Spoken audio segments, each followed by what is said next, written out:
తోయిక జగదీశ్వర్ అనే నేను శాసనసభ సభ్యురాలుగా ఎన్నికైనందున శాసనం ద్వారా నిర్మితమైన భారత రాజ్యాంగం పట్ల నిజమైన విశ్వాసం విధేయత చూపుతానని, భారతదేశ సార్వభౌమాధికారాన్ని సమగ్రతను కాపాడుతానని, నేను స్వీకరించబోయే కర్తవ్యాన్ని శ్రద్ధాశక్తులతో నిర్వహిస్తానని దైవ సాక్షిగా ప్రమాణం చేస్తున్నాను.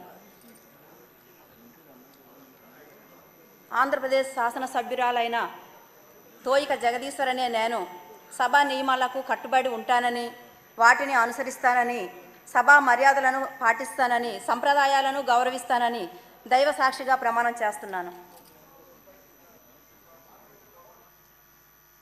శ్రీమతి లలిత కుమారి కొల్లా.